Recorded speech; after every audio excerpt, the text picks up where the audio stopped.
And then second, because, wait, what was I even saying? What am I listing? Hello, I am here today with a hand quilting tutorial. This is one of those things I think that people overcomplicate. And they tend to assume that if it's not ancestor perfect, it's not good enough. And I am here today to dispel that myth. There are lots of ways to do this.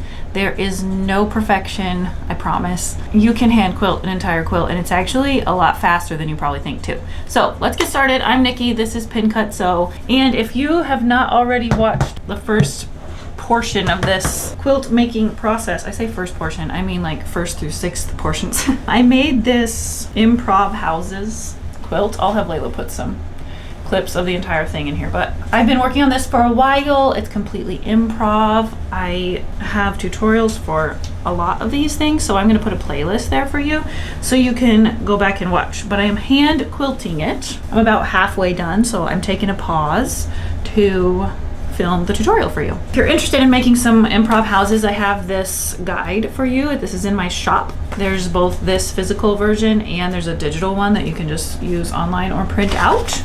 Has my illustrations in it.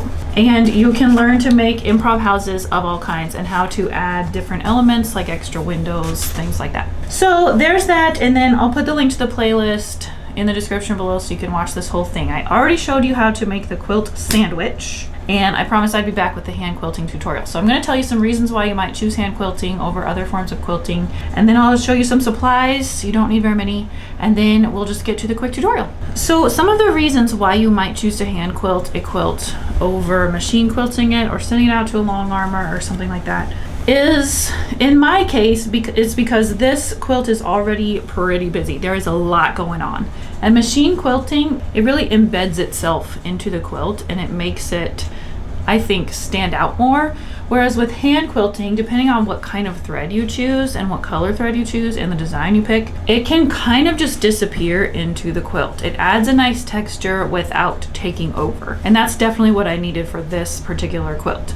I'm doing improv Baptist fans, freehand Baptist fans for mine. And it's actually faster than you would imagine to hand quilt. I think people think it's a very slow process because hand piecing can be slow.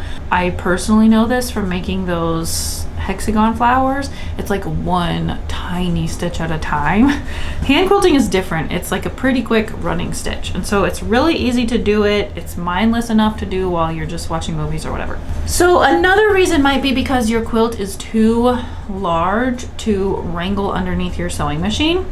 I love machine quilting. I've never used a long armor at all for any quilts. I've always quilted on my domestic sewing machine. It can be done. That tutorial is coming up soon too. But some quilts are too big, especially if you're doing something other than straight lines or free motion. I think that straight lines and free motion are the best things to do on your domestic machine, but I didn't want either of those for this because free motion is just a little bit too dense. I didn't want to take away from the busyness that's already going on in this quilt. And then second, because, wait, what was I even saying? What am I listing?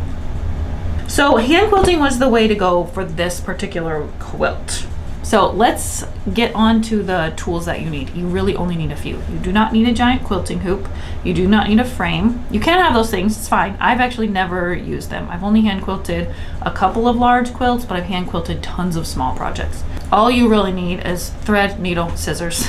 Because that's how they did it in the olden days, right? People sewed everything by hand. So I have Aurifil brand thread 12 weight.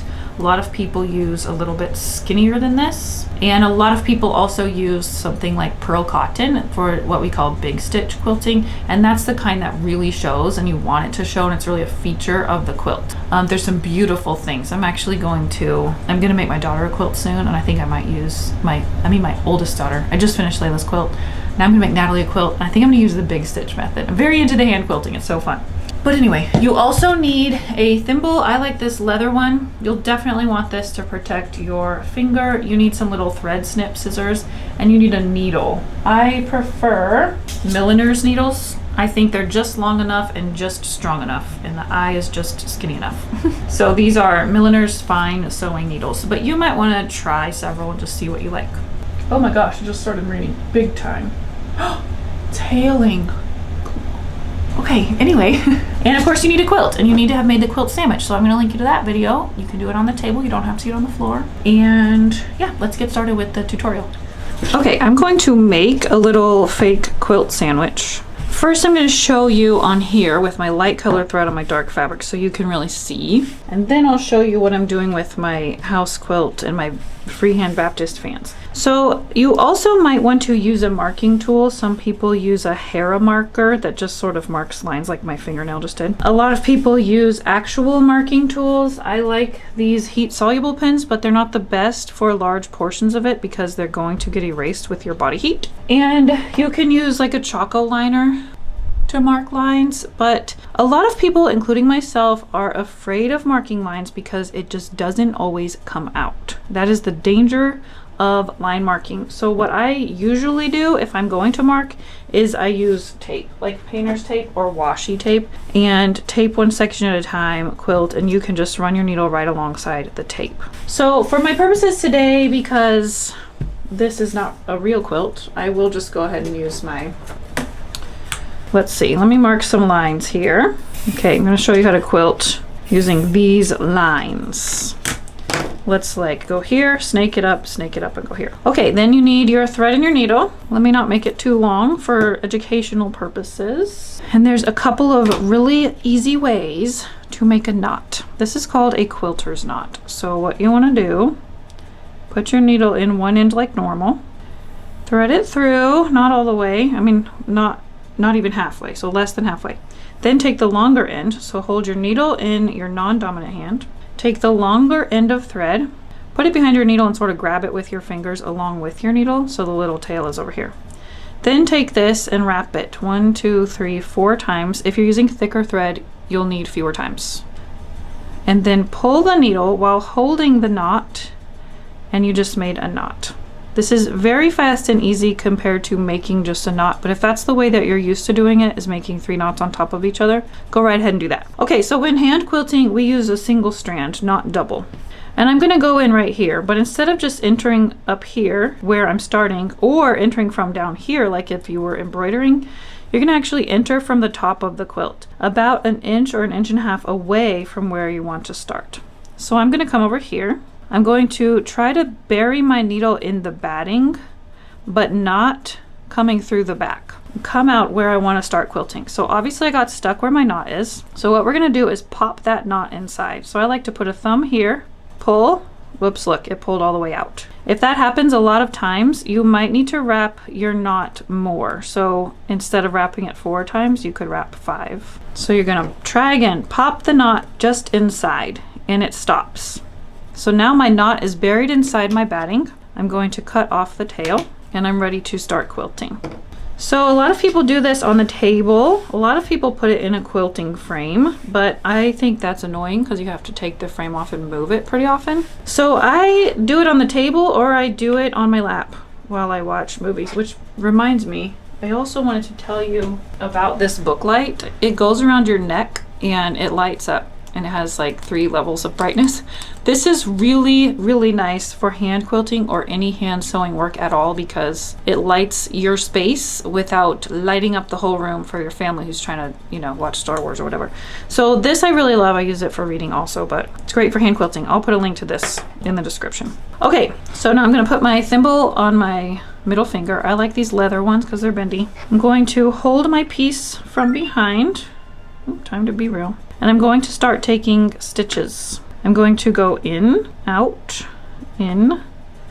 I usually can get 3 or 4 stitches on my needle. And I'm keeping my finger underneath because I can feel the needle coming all the way through. That's how you make sure with your left hand, if you're right-handed, that you are actually getting the stitches where they need to go, instead of just going through the batting and coming back up. And then you just pull it out. So the more practice you get, the straighter and the more even your stitches will be. However, if they are not perfect and straight, I really truly believe with all my heart that we should not worry and stress about it, because the quilting on my house quilt is not perfect. And you know what? I think it adds to the homespun feeling of it. And I also have a quilt that I made for my daughter Natalie when she was young. That's the only other large quilt I've hand quilted. And I was looking at it the other day and it looks really nice. Like I did good. I think I probably assumed I wasn't good at it, but it looks nice. And also when you wash quilts, you know, they get that crinkly feeling and that helps hide a lot of mistakes. Okay, so I'm almost at the end of this row, and the reason I want to finish is because I'm going to show you how to get to the next row without tying off your thread. Okay, because I'm just going to go right there. I don't need to cut off my thread. I'm just going to travel. I'm going to put the needle in here and I'm going to travel through the batting, but not through the back, and come out at my next spot. And then I can keep going. So it helps too, instead of just using your right hand to put the needle into the fabric, you can use, you can use your left hand to actually put the fabric on the needle. So I'm sort of bunching my fabric onto the needle as I go, using this finger to poke, to make sure it's getting barely poked by the needle, just to make sure that I'm coming out the back like I'm supposed to be. And then you just keep going like this. It's pretty addictive. It's very fast. Okay, so let's say you've come to the end of the row or the end of your thread. I just shortened mine for educational purposes and because I got a knot that I couldn't figure out. Okay, so you're going to, you can, if you're using a busy, if your project is busy and it will hide it, you can just make a tiny knot, like grab a few fibers of fabric, make a knot, make another one, and bury the tail. But if you're using like a solid fabric like this, you really don't want it to show at all. So what you want to do is make it taut right here like this, and then put your needle under it and wrap it around a few times. I'm gonna go with 3 times. Then you're gonna pull your needle out and your knot ends up pretty darn close to your fabric. So then you're gonna take your last stitch, bury it in the batting, again, not through the back, bury it in the batting to come out a little ways away, and pop that inside. I probably should have done it 4 times because it was too easy to pop. And now your knot is buried, just like it was at the beginning. So one tip to also note, I should have said while I was sewing, is make sure you're not bunching this up. Make sure you're not gathering your fabric, and just make it nice and smooth as you go. Don't pull your thread too tight. Okay, so there's the basics. Super easy, you guys, told you. So let me move this stuff so I can get my quilt up here. Okay, so I'm starting here. And I'm making Baptist fans, and I am not measuring and marking. Call me crazy, but this is an actual thing. There are many freehand Baptist fans examples in my giant America's Glorious Quilts book. So I feel justified doing it this way. Okay, let me thread a needle. I'm gonna put it on one end. Grab the other end. Hold the tail with my needle fingers. 1, 2, 3, 4. Pinch it and carry it down to the bottom. Quilter's Knot made. Okay, so I'm going to start right here in this corner where my 2 previous fans met. I understand this may be harder to see, but I think you'll understand the idea. There you go, I popped my knot inside. When I'm quilting something large, you know, when this little thing or on the edges of your quilt, you can easily grab it with your whole hand like this to keep your fingers under. But when you're quilting something large like this, you can't bunch it up like this, especially in the middle. So you just put your hand underneath, and I like to make sure I'm either sewing towards me or from right to left. It's too hard to go other ways, so I turn the quilt as I need to. So you just kind of, you can see my thumb right here, grab the quilt this way instead. And I can still feel it, feel the needle coming through with my fingers on the bottom.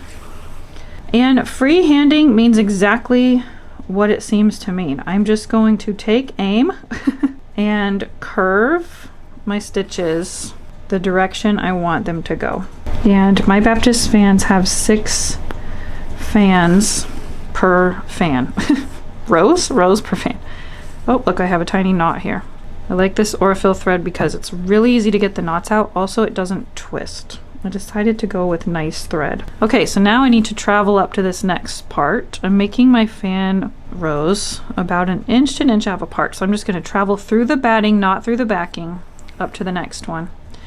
And then turn my entire piece so that I can sew in this direction. So now I'm pushing the needle towards me. This just takes some practice and you will get a feel for what works for you. My advice, if things start to get really wonky and your stitches are very crooked and uneven, or they start to get huge, just slow down. It will help if you just go slower. And then you can pick back up again after you've had some practice. I will say it's pretty darn addicting. Okay, I hope this has been sufficient instruction for you. I know there are lots of ways to do this. This is just my way.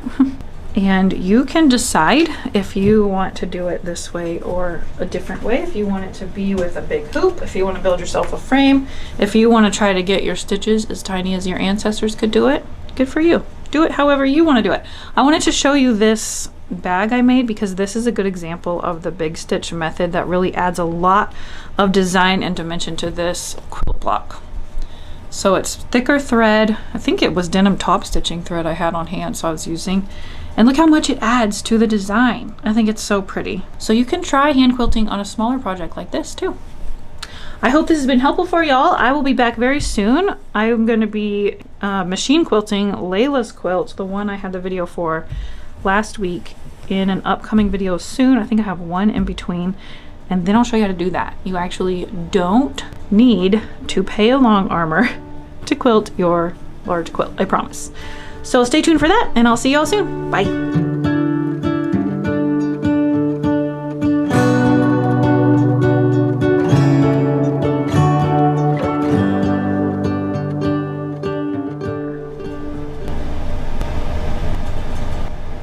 Okay, let's just cut this off and start again.